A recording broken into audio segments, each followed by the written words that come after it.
Nazis admired and imitated the British way of doing things. The Cowboys were evil. They were like Nazis, and the Nazis imitated them. The Nazis loved them. They get the Hitler seal of approval. You know what else Hitler approved of? Spaniards. But not for racism. For something good. Die Troops, the Spaniards are cruel ragamuffins. They regard a rifle as an instrument that should not be cleaned under any pretext. Their sentries exist only in principle. They don't take up their post, or if they do take them up, they do so in their sleep. When the Russians arrive, the natives have to wake them up. But the Spaniards have never yielded an inch of ground. One can't imagine more fearless fellows. They scarcely take cover. They flout death. I know in any case that our men are always glad to have Spaniards as neighbors in their sector. And there's the source. This guy who was earlier sacrificed to Huitzilopochtli said the British has delimited a frontier with the Indian confederations and restricted the colony to violate their territories. Seek. And then he talked about Pizarro, so he didn't know what he was talking about. The British claim to have cared because they said they forbade other Brits from encroaching on native lands. But history says that such promises are garbage. His argument is, look at what they say. My argument is, look at what they did. And you know actions speak louder than words. Consider this. In the Anglo-Powhatan Wars, that war resulted in a defined boundary between the Native Americans and colonial lands that could be crossed only for official business with a special pass. This situation lasted until 1677. All British promises last until they don't, so they mean nothing. Actions speak louder than mere words of mere pirates.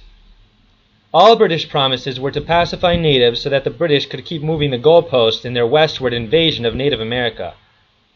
Land claims by tribe. And there's a Brit. We'll see about that. 1784. We promise no more land grabs, Injuns. It was April Fool's. But for real now, we pinky swear. Oops, it was an accident. We're sorry that we got caught. Won't happen again, take our word for it. Manifest destiny! Wahahaha! Natives were driven off the land of Acadia in what is now eastern Canada to make way for settlers from New England. Northernmost natives in America didn't have the Spanish to defend them from the genocidal, worse than Nazi, Brits. But look at this. Have you ever heard of the British invasions of the River Plate? Of course not. Well, there were two unsuccessful British attempts to seize control basically of Argentina and Uruguay during the Napoleonic era of Napoleon. The Brits have successfully defended... Oh, and of course, in part 2 I proved this was all by Masonic collusion, so it was a predetermined victory on the part of the Spanish, a hollow victory, but it was a victory nonetheless, especially in the point of view of people who don't recognize what I have proven in part 2 about devil worshippers ruling this world ever since a long time ago. The Brits have successfully defended from invasions by dentists. Britain's worst teeth. Massacring, he says. So I say Spain did no genocide, but then he moves the goalpost to massacring. Not massacring? I never denied massacres. There were massacres by the Spanish. Genocide is not the same as massacre. A genocide is a massacre on a massive scale based on race. If genocide meant merely massacre, then the British shooters at Columbine committed a genocide. No one says that. What is the etymology of genocide? Well, it's from the Greek genos, or genos, race, and side of killing, so race killing. It's about race. It's about wiping out a race or trying to. Why is this slow? If genocide meant killing any category of people, then killing Nazi soldiers in World War II would have been a genocide. And in that case, you would have to believe that some genocides are justified. Like the one in the Bible of the chosen people ordered by God to wipe out the Philistines who sacrificed their children to Baal. They didn't deserve to live, but that's a different issue. If the British were justified in killing Germans in World War II, oh, and by the way, atheists in general are mass murderer, genocidal maniacs against the unborn, so they're hypocrites.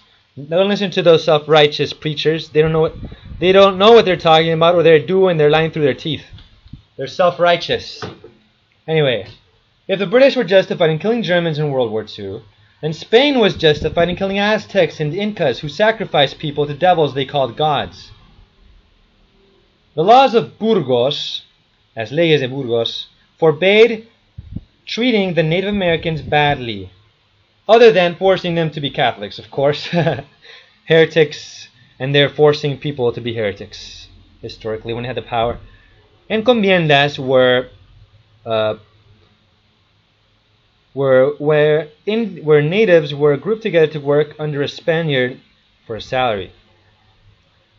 Under the new laws of Spain, it was prohibited to enslave Native Americans. Not that slavery is a bad thing, as I already proved in the series, although it depends on how you acquire them. Anyway, and there was a gradual abolition of the encomienda system of slavery in America by forbidding it to be inherited, and natives would be considered free. This right did not apply to Spaniards, so the Spanish Empire gave more rights to Native Americans than to Spaniards, in some cases. Now then, in this place where people debate stuff, were Spaniards as cruel as Bartolomé de las Casas made them out to have been? He's the guy who said that Spaniards were genocidal, and the Protestants capitalized on his propaganda. Well, this pro-Spanish Empire guy said that in Spanish, which summarized in English is, he is ambiguous, not providing exact references, and paints the natives as not knowing evil, which contradicts what we know about the bloody tribes. The word cannibal comes from Caribs, the Native Americans of the Caribbean, certain kinds, certain tribes who ate human flesh. For crying out loud. But anti-Spaniards pretend natives were innocent. Cannibalism was common in Native America. It wasn't just the Aztecs, and it wasn't just the Incas.